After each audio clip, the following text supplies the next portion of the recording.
L'actualité à l'étranger, ce triste anniversaire il y a 2 ans exactement, le 22 février 2022. La Russie envahissait l'Ukraine. De nombreux officiels sont d'ailleurs à Kiev aujourd'hui pour commémorer l'événement.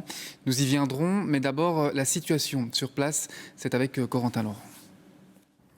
La frontière entre l'Ukraine libre et les territoires occupés par la Russie s'est matérialisée par ces tranchées. Aujourd'hui, dans ces veines de terre gelée, les soldats éprouvés par 2 ans de guerre n'entrevoient aucune issue au conflit. Si nous ne restons pas sur ces terres, dans ces tranchées, sur ce territoire, alors demain les Russes viendront vers quelqu'un et diront « Sortez, nous vivons ici maintenant ». Et malgré un manque d'hommes et de munitions qui se dessine côté ukrainien, le commandement des armées promet la victoire. Je suis convaincu que notre victoire est dans l'unité et elle le sera sans aucun doute, car la lumière l'emporte toujours sur les ténèbres. Nous nous battons pour chaque mètre de notre territoire. Alors l'ampleur des destructions s'accroît jour après jour. Sur ces photographies satellites, des quartiers entiers semblent anéantis. Face à ces images, le secrétaire général de l'ONU exprime encore une fois son agacement à la communauté internationale. Depuis l'invasion à grande échelle de l'Ukraine par la Russie, nous avons connu 2 années de combat, des années de souffrance, des années auxquelles les tensions mondiales ont été attisées et les relations internationales mises à mal. C'en est assez. Ce matin, dans la capitale ukrainienne, les habitants commémorent leurs concitoyens tombés sur le front, le moral en berne. Pour les années à venir, je n'ai aucune attente, car je suis réaliste et je comprends que la guerre va probablement s'éterniser pendant les 3 ou 4 prochaines années. J'espère que la société se mobilisera. J'espère que nous parviendrons à vaincre la Russie d'une manière ou d'une autre.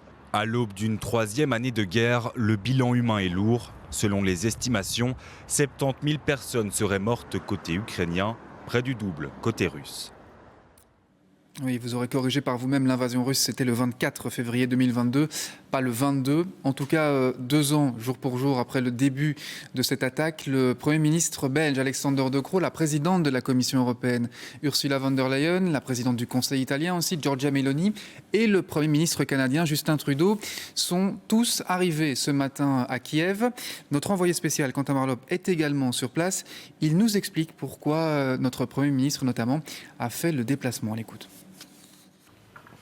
Pour apporter à nouveau un soutien moral et financier à l'Ukraine. Laurent, la guerre est entrée désormais dans sa 3e année et on est à un moment clé de ce conflit. L'aide européenne a pris du retard. L'aide américaine est bloquée par les rivaux républicains du président démocrate Joe Biden aux États-Unis. Les soldats sur le front manquent de munitions, ils manquent d'artillerie. Les Russes semblent avoir l'avantage ces dernières semaines. Et pour être venu plusieurs fois ici en Ukraine depuis le début du conflit, je peux vous dire qu'on sent une forme de lassitude, de découragement aussi au sein de la population ukrainienne. Cette visite de plusieurs chefs d'État, dont notre Premier ministre, c'est donc pour réaffirmer ce soutien. La délégation des différents leaders occidentaux était à Hostomel ce matin, au nord-ouest de la capitale, théâtre d'une terrible bataille au tout début du conflit pour empêcher les Russes de prendre Kiev. Cet après-midi, ils seront ici au palais présidentiel pour s'entretenir encore avec les autorités ukrainiennes, dont le président Volodymyr Zelensky. En attendant, je vous propose d'écouter la réaction d'Alexander De Croo ce matin. 2 years ago, Russia attempted to take Kiev and to replace President Zelensky's democratically elected government with a puppet regime.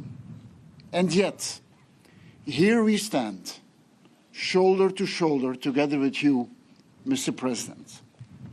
Your government works. Reforms at EU accession continue. Businesses function, farmers plow their fields.